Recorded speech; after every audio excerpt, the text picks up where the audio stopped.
A kú déédé àsìkò yìí. Kókó inú ìwé ìròyìn la mú wá fún yín láti inú àwọn ìwé ìròyìn ilé wa. Orúkọ tèmi ni Ọmọgbémisọ́lá ọmọ Alọ́gọ̀madẹ̀. Awuyewuye wáyé lánàá lórí àhesọ wípé alága gbogbogbò fún ẹgbẹ́ òṣèlú APC, Sínátọ̀ Abdullahi Adamu ti kọ̀wé fi ipò sílẹ̀. Àwọn kan fìdí ẹ̀ múlẹ̀ wípé lóòótọ́ ni Adamu ti fi ipò sílẹ̀ nígbà tí àwọn kan sọ wípé irọ́ ni. Àwọn akọ̀ròyìn kò lè fìdí ẹ̀ múlẹ̀ títí di àsìkò ìkóròyìn yìí jọ nítorí àwọn àgbààgbà ẹgbẹ́ òṣèlú APC pàápàá kò lè sọ oríṣiríṣi ìdáhùn sí ìbéèrè ọ̀hún. Èyí ń wáyé lọ́jọ́ méjì síwájú ìpàdé pàtàkì àti ìpàdé ìgbìmọ̀ òṣìṣẹ́. Ohun tí a gbọ́ ni wípé Ààrẹ Bọ́lá Tinubu ló pàṣẹ kí Adamu fi ipò sílẹ̀. Wọ́n sì ní gómìnà ìpínlẹ̀ Imo Hope Uzodinma ni ó fi lẹ́tà ìfipòsílẹ̀ náà jíṣẹ́ fún Ààrẹ Tinubu. Agbẹnusọ fún ẹgbẹ́ òṣèlú APC Felix Moka kọ̀ láti fèsì sí ìpè àti àtẹ̀ránṣẹ́ orí aago tí ó ń béèrè fún àlàyé.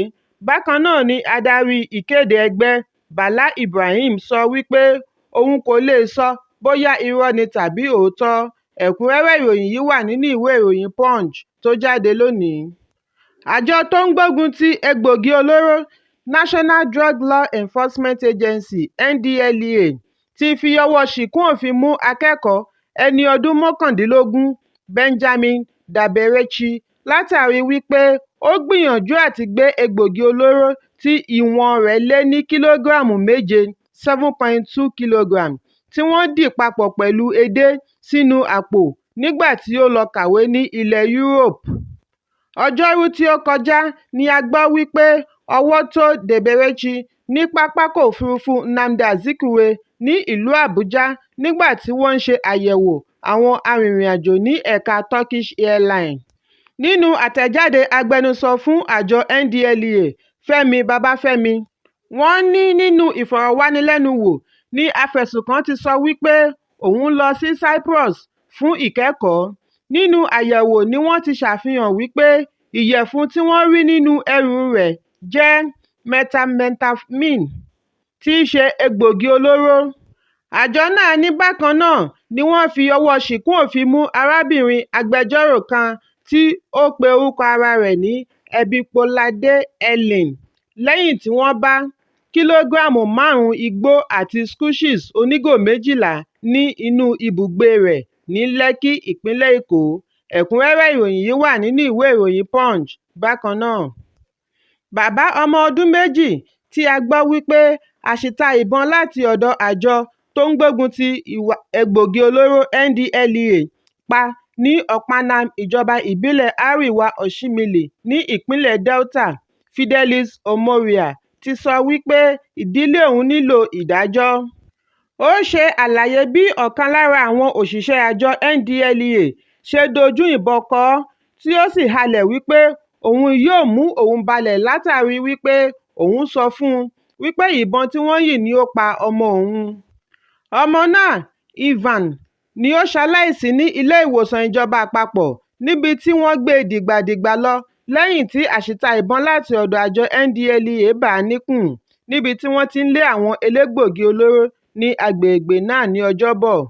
Àbúrò olóògbé ọmọ náà ṣì wà ní ilé ìwòsàn fún ìtọ́jú ọgbẹ́ ojú rẹ̀ látàrí àkúnfọ́ ìgò tí ó ta bà á lójú. Àwọn ọmọ wọ̀nyí ni wọ́n dé sí ṣọ́ọ̀bù ìyá wọn láti iléèwé nígbà tí ìṣẹ̀lẹ̀ ọ̀hún wáyé.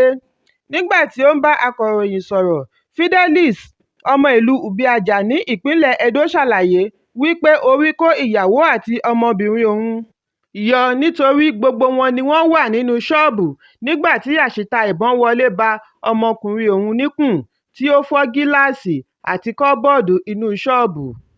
Ní báyìí, agbẹnusọ fún àjọ ọlọ́pàá ìpínlẹ̀ náà Bright Edafe sọ wípé kọmíṣánná ọlọ́pàá Wálé Abbas ti pàṣẹ kí wọ́n darí ìwádìí ìṣẹ̀lẹ̀ náà lọ sí ẹ̀ka ìṣèwádìí ìwà ọ̀daràn. Bákan náà ni gómìnà ìpínlẹ̀ Delta Sheriff Oborevwori bu ẹnu àtẹ́ lu ìṣekúpa ọmọ ọdún 2 yìí pẹ̀lú àṣìta ìbọn láti ọ̀dọ̀ àjọ NDLEA. Ẹ̀kúnrẹ́rẹ́ ìròyìn yìí wà nínú ìwé ìròyìn Vanguard tó jáde lónìí. Yorùbá bọ̀ wọ́n ní bí oúnjẹ bá kúrò nínú ìṣẹ́ bùṣe. Èyí ló dífá fún bí àwọn olórí orílẹ̀-èdè, ààrẹ, olórí ìlú, ọba àti àwọn apàṣẹ ìlú ṣe lékè nínú àwọn orílẹ̀-èdè tí rògbòdìyàn ti bẹ́ sílẹ̀ látàrí àìsí oúnjẹ. Rògbòdìyàn oúnjẹ tí ó rinlẹ̀ jù ni ó fa ikú ọba Louis kẹrìndínlógún láti ọdún 1754 sí 1793 àti olórí Mary Antoinette láti ọdún 1755 sí 1793 nígbà ìṣígun ilẹ̀ Faransé ní ọdún 1789 sí 1799. Ìṣígun yìí wáyé lẹ́yìn àìsí oúnjẹ rárá, àìsí ìkórè oko àti ọ̀wọ́ngógó búrẹ́dì. Ṣùgbọ́n ohun pàtàkì tí ó ṣe okùnfà rògbòdìyàn yìí ni gbólóhùn olórí Antoinette nígbà tí ó wòye bí nǹkan ṣe ń lọ pẹ̀lú ará ìlú. Ó béèrè wípé kí ni ìṣòro wọn. Wọ́n dá a lóhùn wípé àwọn ará ìlú kò lè ra ọ̀wọ́ngógó búrẹ́dì. Olórí fèsì, ó ní kí wọ́n jẹ àkàrà òyìnbó cake. Ìdáhùn yìí bí àwọn ará ìlú nínú. Wọ́n rí ìdáhùn yìí gẹ́gẹ́ bí ìfiniṣeyẹ̀yẹ́. Èyí ló ṣe okùnfà ikú ọba àti olórí láti ọ̀dọ̀ àwọn tí wọ́n ń bọ̀wọ̀ fún wọn látẹ̀yìnwá. Ẹ̀kọ́ pàtàkì wà nínú ìtàn yìí fún Ààrẹ Bọ́lá Tinubu láti má ṣe fojú tẹ́ńbẹ́lú ẹni ebi ń pa. Don't take hungry people for granted. Nítorí ebi a máa fa ìbínú yọ, ìbínú a sì máa yọ idà lápò. Ó lé ní 100 mílíọ̀nù ọmọ orílẹ̀-èdè Nàìjíríà tí wọ́n ń gbé nínú ebi, ní èyí tí ó sì lè burú jù báyìí lọ fún oríṣiríṣi ìdí. Ìdá 3 nínú 100, 3% ní àlékún iye ọmọ orílẹ̀-èdè Nàìjíríà lọ́dọọdún. Èyí sì lè kọjá ìfaradà láàrin ọdún 4 ìṣèjọba Tinubu nítorí pé ìpèsè oúnjẹ kò lọ pẹ̀lú iye òǹkà population growth. Bẹ́ẹ̀, àìsí ìpèsè oúnjẹ lè fa rògbòdìyàn àti ìdàrúdàpọ̀ lórílẹ̀-èdè.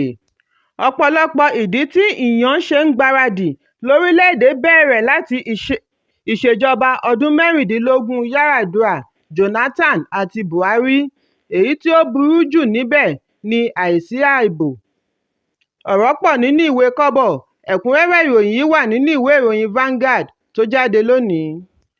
Àjọ alámòjútó ìṣẹ̀lẹ̀ pàjáwìrì l'Ékòó (LASEMA) ti dóòlà ẹ̀mí àwọn ọmọ 7 nínú ìjàmbá iná tí ó wáyé ní ilé ọmọ aláìníyàá ní àná ọjọ́ Àìkú.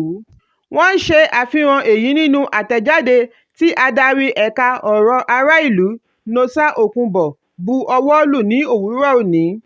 LASEMA ní iná ṣẹ́yọ láti inú ilé nídìí ẹ̀rọ amúlétutù ní ọ̀sán àná.